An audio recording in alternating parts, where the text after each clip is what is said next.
This is episode 16 on wisdom. This is a 31-day journey through the book of Proverbs. Today we're on chapters 18 and 19. Excuse my voice, I've been under the weather, but I want to bring this teaching to us. I want to highlight some verses in these two chapters that I believe Solomon is giving us wisdom on two character traits that are very important to us. In fact, you'll find these character traits in Paul, the Apostle's teaching, even in the New Testament, as he's encouraging us to build the right character in how we relate to one another.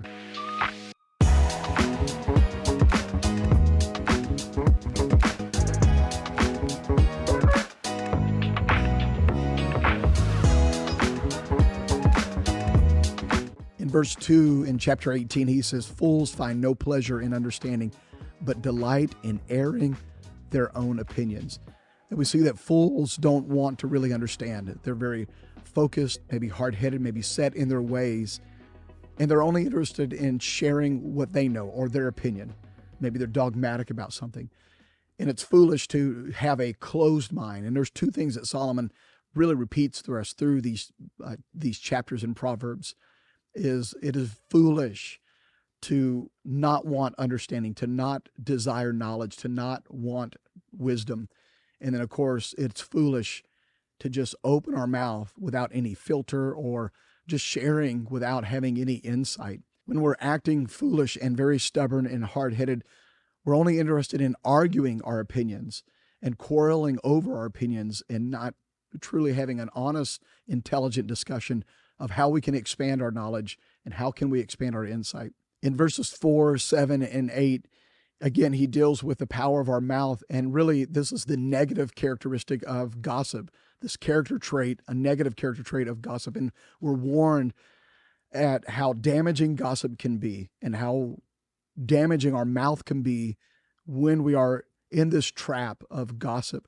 And even the Apostle Paul deals with it in the New Testament as well, about how we're supposed to build healthy relationships and to stay away from the corruption and the destruction of gossip.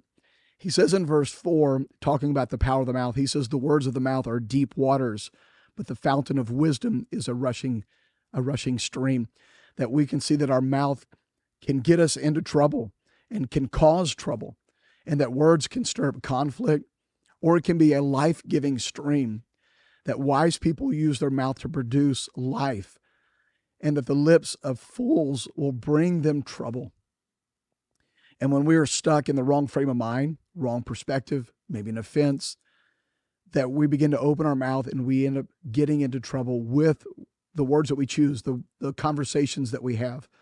And the outcome of wrong words will always yield to trouble and place our soul in a prison. He says in verse 7, "The mouth of fools are their undoing, and their lips are a snare to their very lives." And in verse 8, he says, "The words of a gossip are like choice morsels. They go down to the innermost parts." That the wrong words, again, can ensnare us, that there's a bondage that can be there based on the conversations or the words that we're choosing. And in verse 8, he says, "It is foolish to be attracted to gossip," that fools love gossip, and that when you develop an appetite to stick your nose into someone else's business or to talk about things that really are none of our business, that we begin to develop this appetite for gossip, and that we begin to be addicted to it. He says it's like a choice food, choice morsels, that we can't really resist it. We're drawn into it. It'll attract us. And that we find that it will draw people into this conversation. It'll draw people into a form of gossip. The problem with gossip is that it's spreading bad news about someone behind their back. Gossip is never love. We'll say that again. Gossip is never love. There's no love in gossip. There's only flesh and selfish gain, maybe an attraction, an appeasement that we get, stimulation that we get from talking about someone. Gossip being spread always paints the victim. Think about it.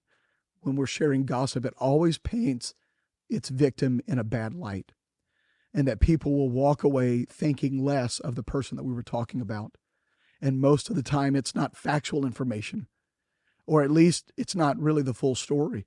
And a lot of times gossip never hears the full story from the other party. There is no upside to gossip, that it hurts relationships, it hurts families, it hurts friendships, it destroys relationships. It will destroy churches and communities, and it'll destroy ministries. It'll destroy even nations. That we see that gossip, there is no good to gossip, that it is an evil poison that God is telling us to stay away from. In fact, he says in Romans chapter 29, he's giving a long list of different types of wickedness, and gossip is listed in that same list with lying and murderers. In verse 20 and 21, he says, from the fruit of their mouth a person's stomach is filled, and with the harvest of their lips they are satisfied. And the tongue has the power of life and death, and those who love it will eat its fruit. That we see that, again, our mouth will bring a harvest of good things or bad things into our life. That, again, we see this principle taught throughout the Bible of how our mouth has this incredible power. That actually you can, with the faith of your heart and the faith of exercising with what you say with your mouth, can actually tap into God's great resources. It can bring and change environments and situations by what you speak. And God wants our heart and what we believe to be aligned with what we're saying, the words that we're saying. And that our mouth has that incredible power that can either bring life or it'll bring death. That we see that we will experience life or death based on how we use our mouth. We see in chapter 19 another character trait, and that is a negative character trait of lying. And this, again, is so evil that God says that lying will have an incredible consequence to our life. He says in verse 5, a false witness will not go unpunished, and whoever pours out lies will not go free. Now notice that verse 9 is very familiar, very similar to verse 5. He says a false witness will not go unpunished, and whoever pours out lies will perish. Why is Solomon repeating himself? And again, this is a form of teaching, of reminding us, because we easily forget. We forget the truths and the principles, and he's reminding us of how important it is to speak truth and to stay away from lying. He is emphasizing how important it is to speak truth, to be truthful and honest with our life, that how damaging lying is, that there are consequences to lying, and it will destroy our life and the lives of others. That when we lie and build our lives upon lies, it can destroy and impact so many different people. And it's like building a house. If you built a house upon a faulty foundation, something that's not true, there's no integrity there, that house will eventually crumble and fall to the ground.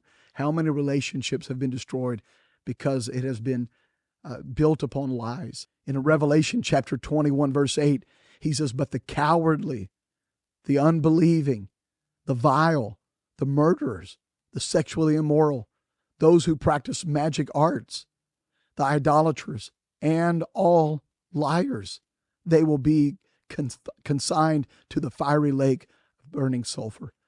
Like here we have, again, another list that says if we do these things and practice these things outside of the saving grace of Jesus Christ, when we give our lives and submit our lives to the darkness and the wickedness of these things, that again, the punishment, the payment of that is that we rejected Christ, we rejected his forgiveness, we decided to not allow him to change our hearts, that we see that liars will be in that long list of wickedness of other things that are doomed to hell. Lying will destroy your character, your credibility. A witness charged even with perjury, we see, can face severe consequences, that fines, probation, jail time, and even get fired from their job. That lying is a serious matter.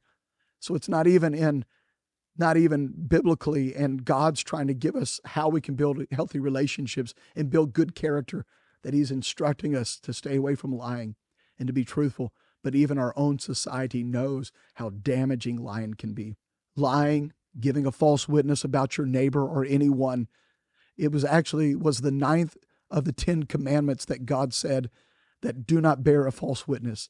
That God was trying to help his people to understand the consequences and to understand how damaging lying can be. And he says, don't be a liar. Don't bear false witness against your neighbor or anyone for that matter. Solomon is reminding us that nothing good comes out of a life of lying, that lying lips will destroy, and that only truthful lips, a truthful mouth, a truthful heart, only a life of integrity and good character can we enjoy living a life full of the blessings of God. Again, I want to close in this chapter 9 with these verses that I believe kind of summarize where our heart should be and where our focus should be. He says in verse 8, the one who gets wisdom loves life, and the one who cherishes understanding will soon prosper. In verse 23, the fear of the Lord leads to life. Then one rests content, untouched by trouble. And in verse 27, stop listening to instruction, my son, and you will stray from the words of knowledge. That we see that pursuing wisdom is to love life. That if you want a life, if you want to enjoy life and love living your life, that we must have a heart that is hungry to gain the wisdom of God. That valuing understanding will allow us to walk in success. And he says the fear of the Lord, again, we come back to this reverence, this respect for God, that listening and following God's way will always bring this prosperous and abundant life.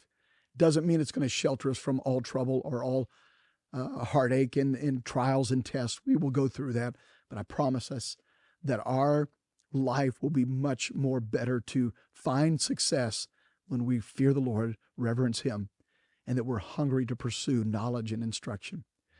And he says, as soon as we stop listening to instruction, as soon as we shut our minds out, as soon as we feel like we know everything and there's nothing else to learn, that we know it all, that begins our journey on becoming ignorant, and it begins the journey of a path that's going to find one failure after another.